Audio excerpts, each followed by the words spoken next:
Hello everyone. I thought I would do a little tutorial about how simple it is to make mushroom tea. And in particular, I have three types of mushroom here. It looks like a pile of dirt, but it's really ground up chaga.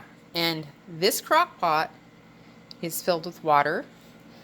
And then I put 2 cups of ground up chaga in it. And this is what chaga looks like before it's ground up. It looks burnt on the outside and brown on the inside. And it's found on birch trees. And usually it's found on birch trees that are old and dying. It's basically sucking the life force out of the tree. And usually it's because the tree is old or something, like something got broken on it and it's dying. So that is just nature. I don't know why it does that, but that is how it works. So then I collect this off the birch trees and I grind it up and make it into a powder that looks just like coffee. And these other things that we have here are turkey tail mushrooms. These are also found on dead trees. I think I did find this one. I can't remember what kind of tree it was, but this is what it looks like. And it's all dried out. And basically, I just break them up, throw them in. It's like making a big soup. And then we're going to put reishi. This is a reishi. This is an old one that's dried out. A lot of times they're red, but then they get this dark color once they've reached their maturity. So, these mushrooms have the highest antioxidant rates of anything on the planet. I think reishi's number 1. Chaga's number 2.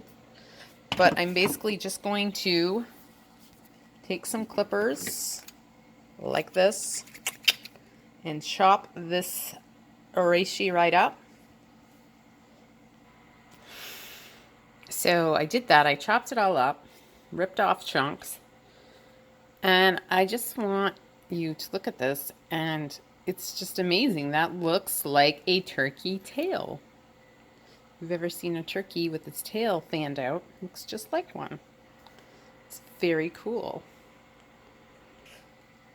So anyway, here we go. And I forgot to mention that reishi, which is this mushroom that is sometimes red, this tree mushroom, grows on hemlock trees and often grows on stumps of hemlocks that have been cut down. And so what I'm going to do is I'm just going to stir it up like a brew here, like a stew in the brew, and stir it right up. And you know what? I don't even really need to stir it that much because once it starts cooking, it will just all absorb. So anyway, there we go. And I keep it on warm.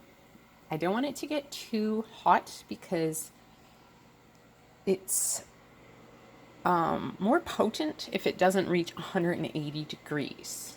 So if it reaches 180, if it goes over that, it still has healing properties, but under 180 degrees is perfect to get the most out of it, the best healing properties. So I'm just going to put this lid on and I'm going to let it sit on warm for at least a day, maybe even 2 days, because sometimes it gets this beautiful rainbow sheen over it. And I know that it's just very magical and potent when it gets that rainbow sheen.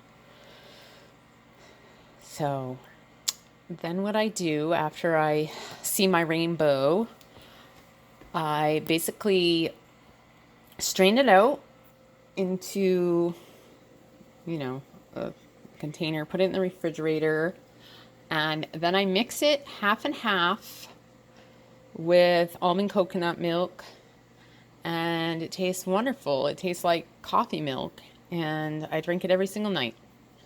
And I've been healthy now for about 2.5 years, ever since I started doing this. I haven't gotten a flu, I haven't gotten a cold, and it also helps if you eat organic foods because you don't want all those chemicals in your system.